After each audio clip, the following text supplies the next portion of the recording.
Everyone. Thank you for coming to our presentation on smartphones. The title of our presentation is Utilizing Smartphones as an Engaging Active Learning Tool.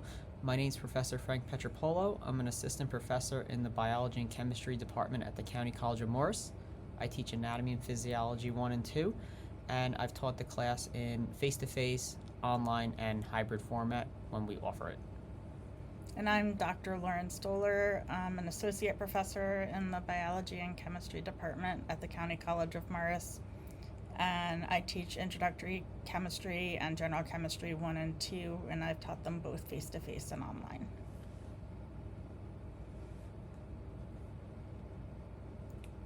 So one of our objectives is to illustrate various examples of how smartphones can be used inside and outside the classroom, independent of course modality, to increase student engagement and success.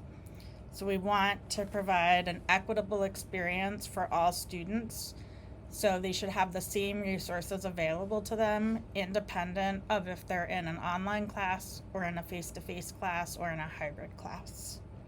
So for example, Kahoot, which we're going to talk about later in the presentation, can be used in classes taught in all three of those modalities. The other part of our presentation is going to be so that everyone who is attending can understand the different types of data being collected using smartphones and specifically educationally targeted applications.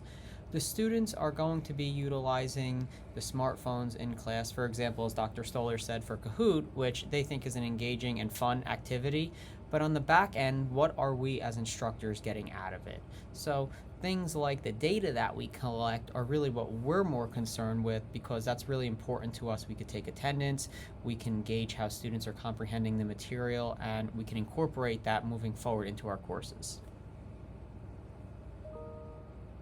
A smartphone is a wireless mobile device that can be used to make voice calls, send text messages, and that has the advanced computing functionality to replace multiple larger devices such as laptops and iPads. A lot of the things that we use smartphones for in class, we weren't able to do so in the past. If you go back and think 10, 15 years ago, we didn't have things like AirDrop, which made movement from one device to the other or sharing between person to person extremely easy like it is today. For example, a lot of our students are now switching to cell phones to actually download their course materials, and some have even started taking notes on their phones.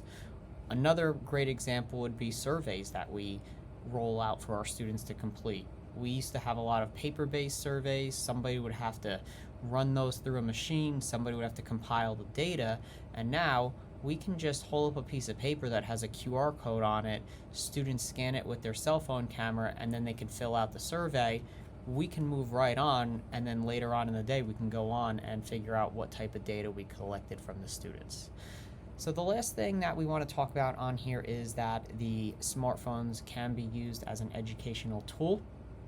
They can be implemented in many different ways in the classroom, and we're in a difficult situation as instructors because when we tell students you can't do something, for example, you can't have your cell phone out, you can't have your smartphone out, that is going to lead to more resistance and them not wanting to actually put their phones away and sneaking their phones out and being distracted. So while we can't eliminate distractions entirely as we move through our courses, what we're trying to do is minimize them, and if we can capture the students' attention, for example, how I use Kahoot, sometimes I'll have a few questions at the beginning of class, I'll lecture, and then I'll switch back and have a few questions in Kahoot at the end of class. Students know that's the typical format, and they're really paying attention because they want to make sure that they can do good on the Kahoot. So that really is how I try to minimize distraction, and I know Dr. Stoller does very similar tactics that she'll talk about later. So one thing instructors can do, as Professor Pietropollo mentioned, is take attendance. So when you use Kahoot, a student, if you have them use their first name and last initial, you can then take attendance off of the students that participated in the Kahoot. You could also take attendance using Google Forms or Learning Catalytics, which is a Pearson product. So when students sign into their smartphone or sign in on their smartphone into one of those applications, the instructor is able to, without the students even realizing it, take attendance. A smartphone can also be used to share course materials.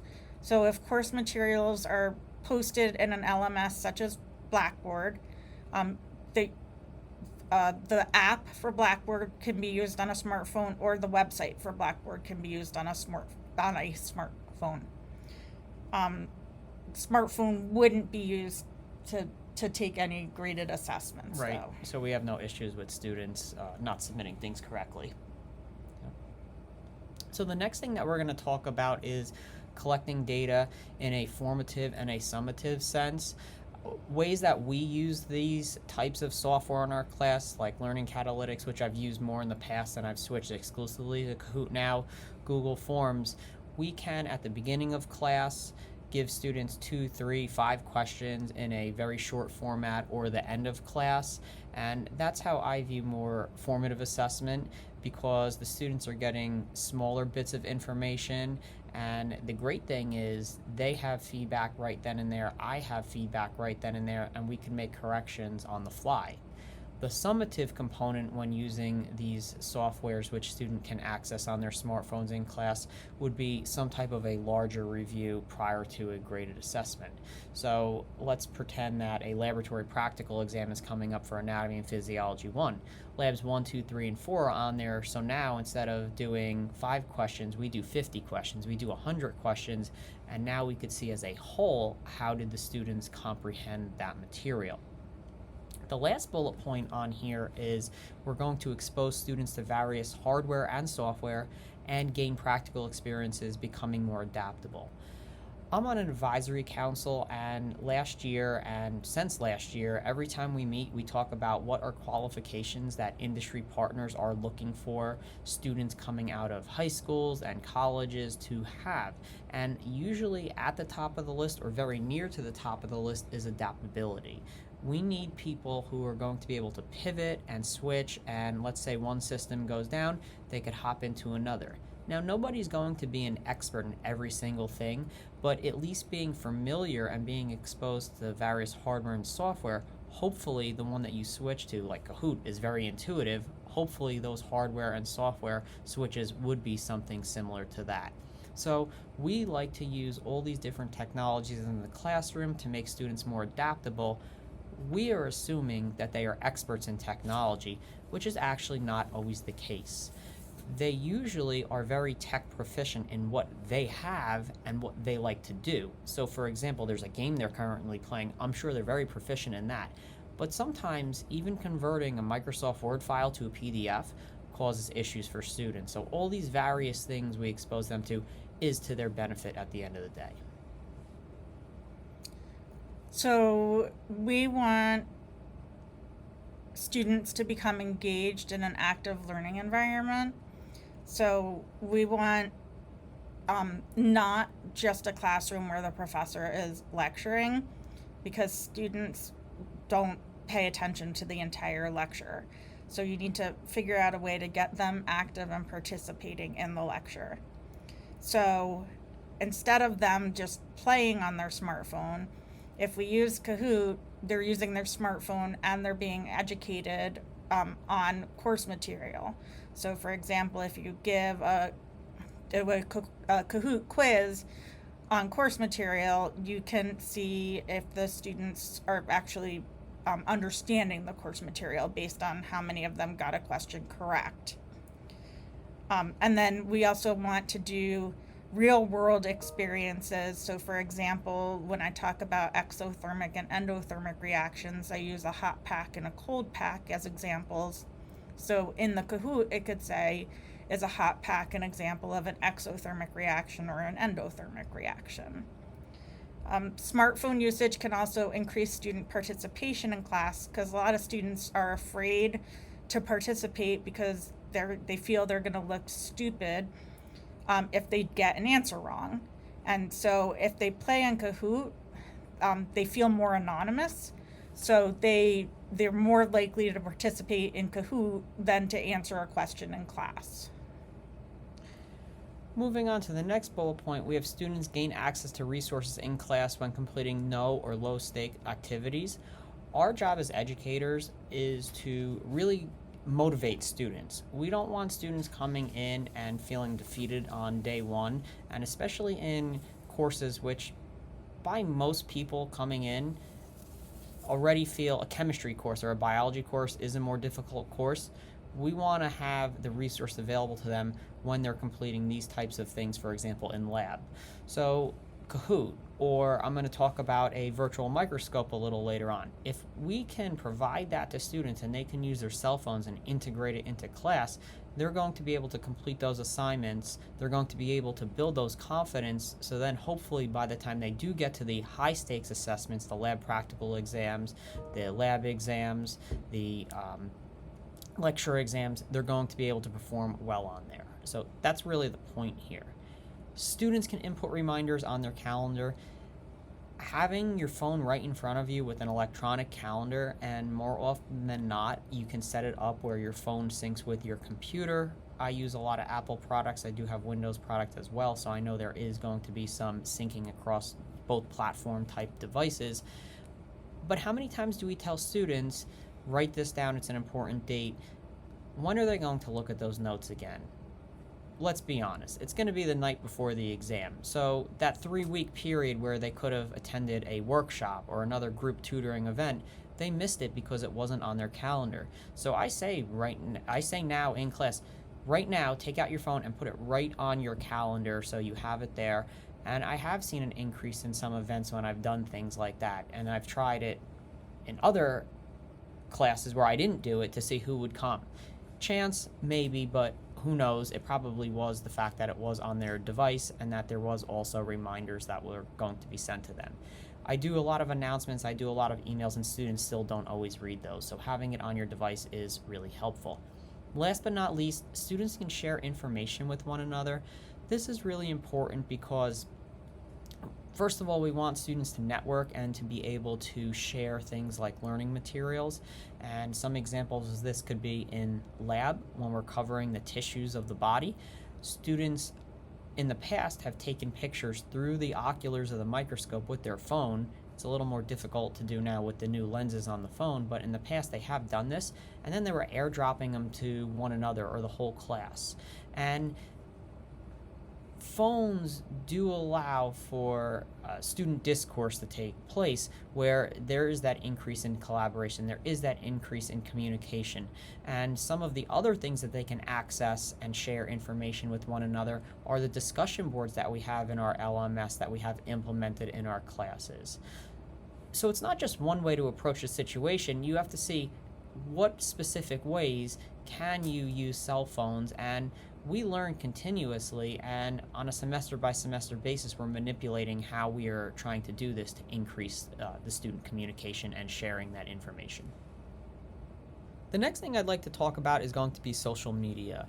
Social media is going to be encompassing many different platforms, so Facebook, Twitter, Instagram, etc., that students are going to be utilizing regularly, and we have tried to increase our social media presence not only as individual instructors but as a department.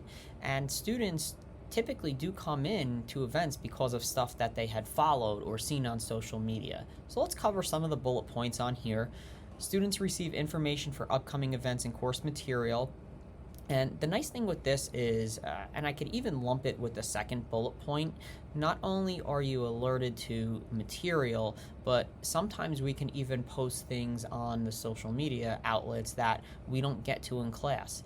Here's an interesting article. Here's an application of the topic, and then that stimulates more discussion with students. I've had a lot of students that I formed really good relationships with because they came into office hours after that, and then they said, hey, I read that article that you posted and I have a lot of questions about that now, or I know somebody that happened to, can we talk more about that? And then it was something we were able to bring into the classroom, or it carried over from A&P1 into A&P2.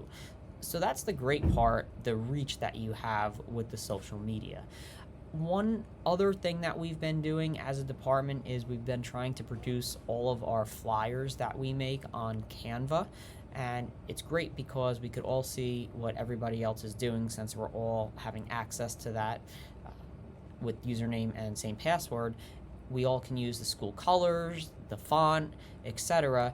So we're getting very consistent branding across all of our platforms and when we post even physical posters. Social media can be utilized as a study tool, and this is thinking a little outside the box. I've had students the past few semesters actually posting videos, and they had other people in the class following them. They would create short 30, 60, 90-second videos as a study tool. So for example, when we went over muscle contraction, there's 4 main steps and they each have sub-steps. There were 4 students in this study group, and they each took one of the 4 main steps and they tried to break it down in about 90 seconds. What are the main points of this topic, which was great. And I was able to preview it and make sure that it was actually correct before they did study from it. Last but not least, networking. I did start to talk about this a little bit on the last slide or 2 slides ago. But we know that students sometimes don't talk to each other, even though they're sitting next to the same exact person throughout the entire semester. And networking is so important right now because the cohort of students that we typically are going to be involved with, a lot of them are, for example, nursing students. They're taking our courses. They're in my course in the morning, they're in Dr. Stoller's course in the afternoon, or vice versa. And you're going to see them not only move from our courses together, but then through the nursing program together. And then I talked to some of those students a few years later. Guess what? They're all working together in the same hospital, and that A&P1 class, or Chem 117, where they were in that very early on in their career, which is introductory chemistry, as Dr. Stoller said before, they now built a very solid foundation regarding their networking and the people, the resources that they can tap into, the other students. So very important, and social media can definitely facilitate that. So Google Forms is part of Google Suite, which is a free storage device that many students are familiar with because they used Google Meet or Google Classroom at the height of the pandemic for their high school education or their college education. So one use of Google Forms is to send students a grid with a variety of dates and times, and that could be utilized if you want to hold a question and answer session prior to an exam. That way, you're including all the students in the class, so it's an inclusive activity, and you're trying to accommodate their schedule instead of just saying, I'm the professor, this is the time that's good for me, this is when the question and answer session is going to be. So it makes the students feel more included and more valued in the classroom. You can also use Google Forms for polls or surveys. So we use Google Forms when we're doing tutoring center workshops through our tutoring center at County College of Morris.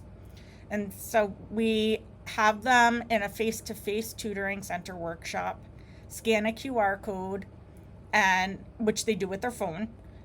And in a virtual tutoring center workshop, they click on a link, which they can do in the chat, and they can attend the workshop on their phone, as well as on a laptop or iPad. So we use a Likert scale, and so we could ask them to say if they strongly agree down to strongly disagree with their confidence and understanding of the topic that the workshop is going to be on. And then at the end of the workshop, they scan a different QR code for face-to-face or click on a different link for virtual to see what their understanding of the topic is at the end of the workshop using the same Likert scale.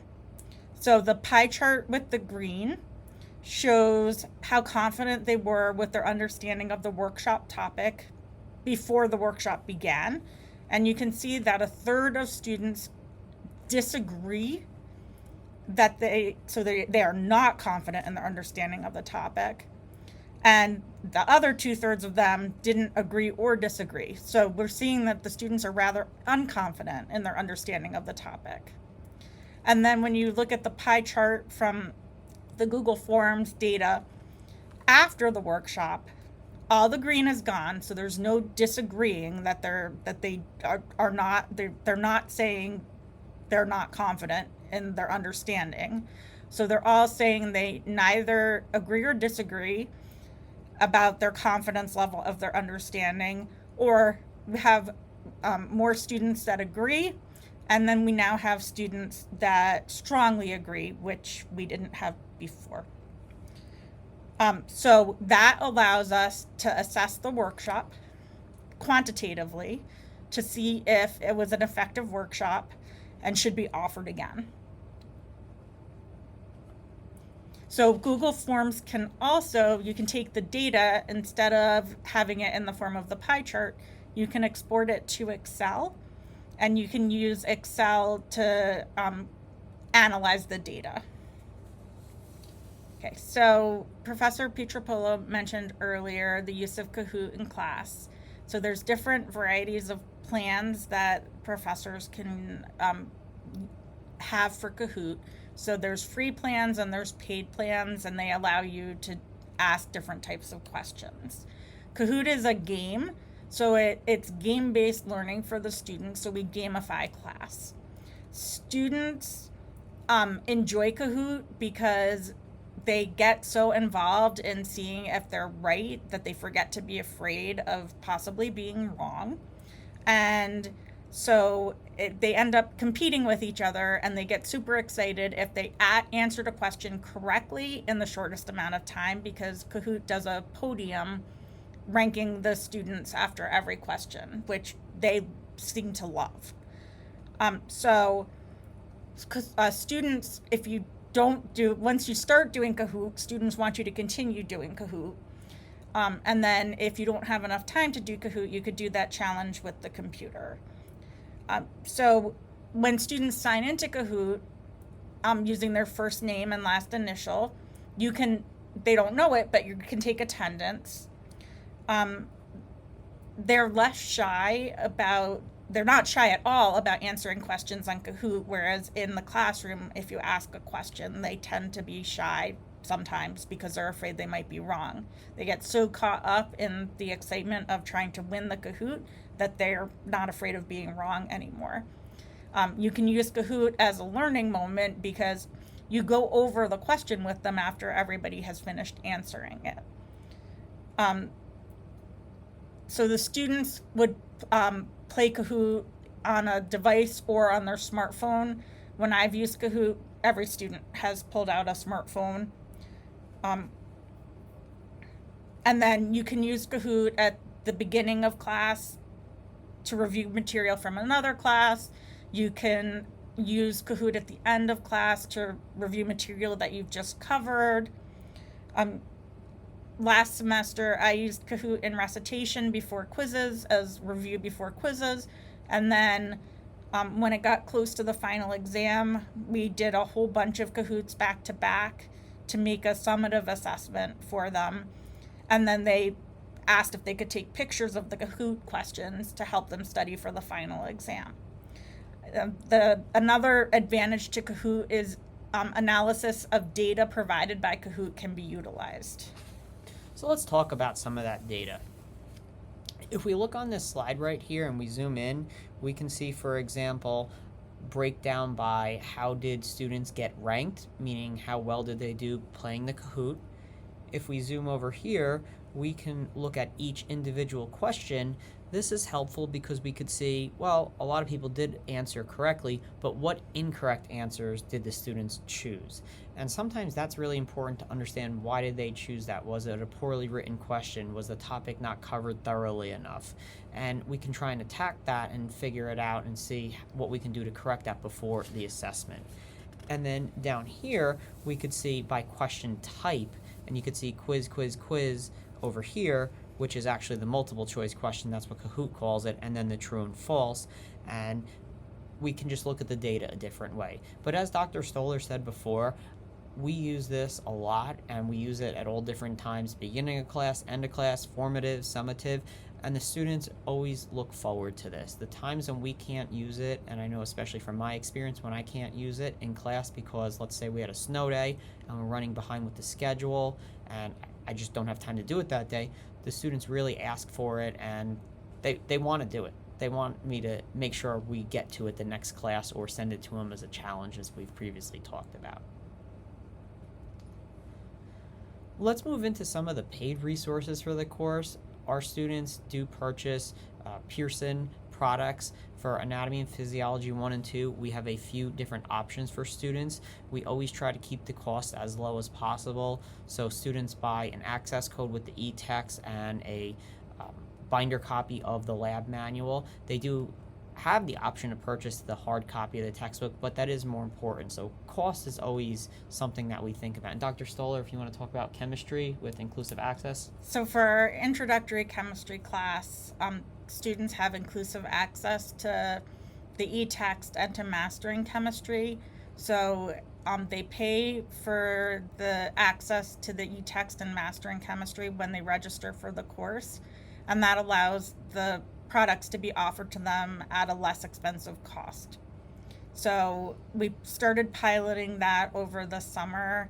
I started using it in my class in the fall, and pretty much it got many more students participating in mastering chemistry, which is the graded online homework that we utilize in introductory chemistry to encourage the students to practice solving problems.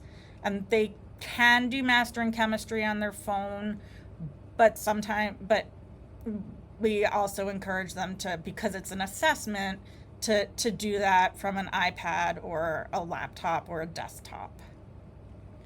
So some of the resources that we both use, will switch back and forth here, but the e-text, it is the same exact textbook. I remember when I was going to college, or at least when I was starting, some of the e-texts, they weren't the full textbook. They didn't have all the images. Now it's the same exact book, and the nice thing is you can make notes in it electronically. You can highlight electronically, so students are getting the same exact experience, which is what we want. Mastering A&P, there is an abundance of resources for lecture and lab. There's practice quizzes, practice tests, dynamic study modules, which were adaptive. There's animations and videos. There's flashcards. For lab, there's Practice Anatomy Lab, which has histological slides, anatomical models, cadavers, dissections, and there's also Practice Anatomy Lab flashcards. For Mastering Chemistry has similar resources, although right now we primarily use it for homework, but it's something that we're looking into maybe expanding just to give students more resources in the future. We did have a lot of buy-in between both of our courses, though, with the homework assignments that we offer through Mastering A&P, Mastering Chemistry, and students are very appreciative. And when we had students, for example, who maybe didn't have it one semester, but then when we implemented it the next, they said it did make a difference in preparing them. So we do continue to use these and build on the question sets that we have. The last thing, learning catalytics is included for students if they purchase the access code, which is a required course material. And benefits are that we can use it because it has a pre-built library of all the figures, all the text from the actual textbook. The questions are a little more cumbersome sometimes, and you can edit, but there's a give and take with that. Kahoot, you are making your own questions, they are shorter, and it seems to be a little more intuitive. The learning catalytics software was a little clunky where it would freeze up and it didn't switch to the next question as quickly. And we also get back to the equity issue, because there are some students at the end of the day, even though it's a required resource, we have students who are financially unable to purchase the access code, and they would be left out if we exclusively use learning catalytics. So we try to take stuff like that into account. Application-wise, there's a few on the screen on the right-hand side images. I did not include all of them on there when we were creating this PowerPoint, but Blackboard is the learning management system that we use. That top left, you could see the pencil icon. That's the Blackboard icon, app icon for students. Here is the Blackboard app icon for instructors. You can view some basic functionality of the course, announcements, learning material. You can access assessments, though, as Dr. Stoller said, we would rather you not take it on a cell phone in case there's some type of a connection issue. Things do happen on there, the app crashes, but beyond that, you can also see your grades on there. It's really nice if you're out and about and you don't have a laptop with you and you need to check an announcement quickly, you can do that. But we do tell students that we do not recommend graded assessments on there. Kahoot app, you can see in that top right, it does allow you to, as a student, join a game a little more quickly versus going to kahoot.it to log in. Or for instructors, at least my whole library is there in front of me. I don't have to keep switching tabs or hit the go back button or do multiple steps on a website. So very helpful and kind of streamlines the use to a degree. We have Zoom. Zoom is a major way that students are joining a lot of our virtual activities that we offer. So whether it's virtual office hours, whether it's virtual tutoring, one-on-one, workshops, etc., whatever we're offering, we do see a lot of students joining from Zoom. So by their smartphone, that does allow them at least to join without boundaries, because a lot of those students, if it was all face-to-face, wouldn't be able to join. Or even outside, if you had to go home outside the classroom or outside school, even if you're home and you had to physically sit there with your laptop, the cell phone, or smartphones rather, do allow a little more freedom for students to join from anywhere. We use Panopto as our video hosting software, so you can see that app right here.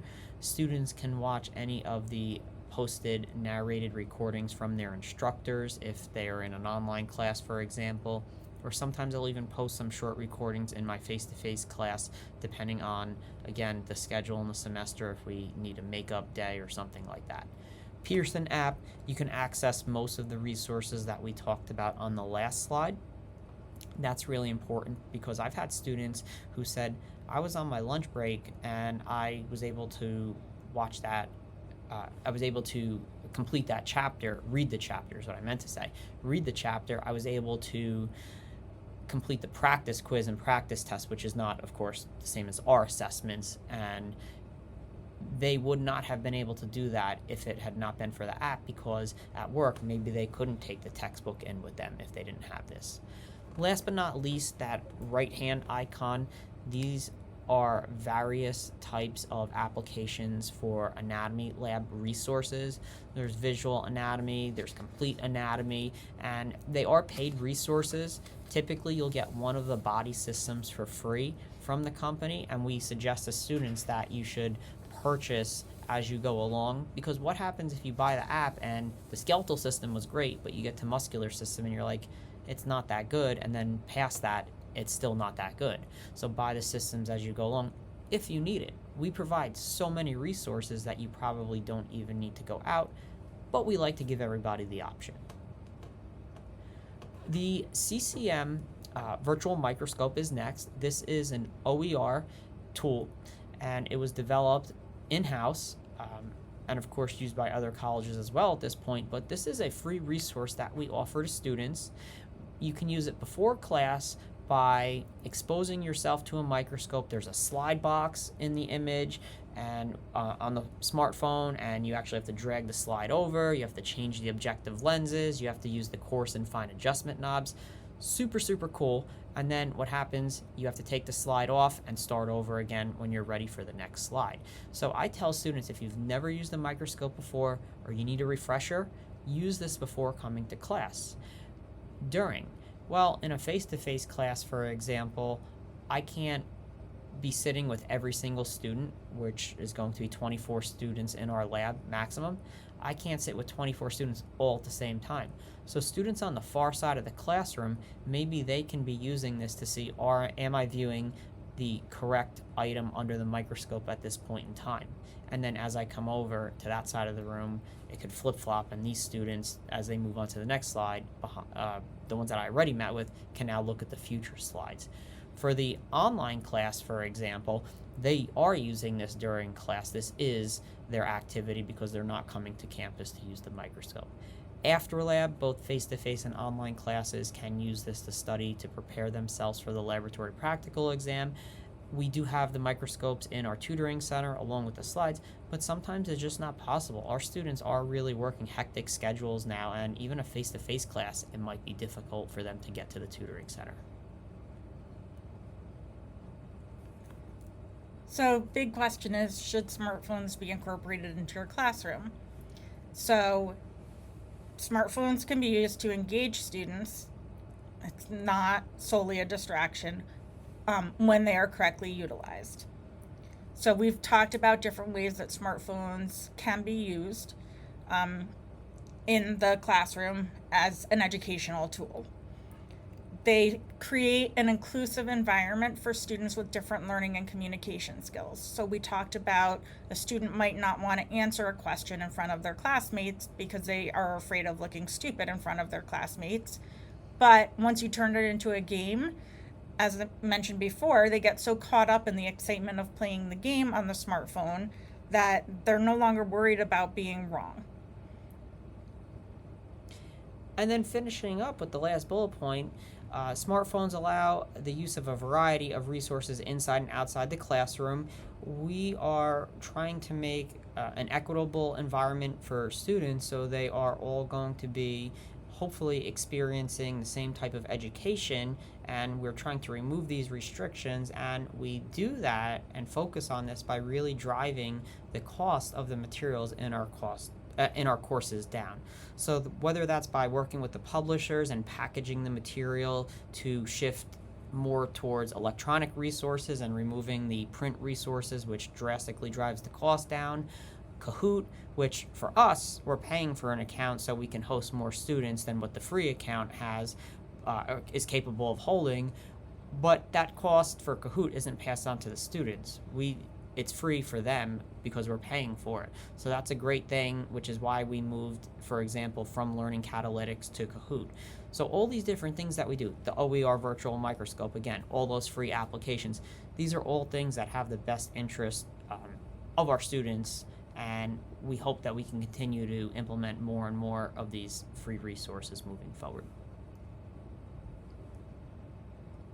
So we're at the end of our presentation, and both of us would like to just say thank you so much for coming. If you have any questions, we'd be happy to discuss any aspect of this presentation with you, or if you have any ideas that you'd like us to hear, or any critiques, criticism, we're open to that as well, always looking to make our presentations better.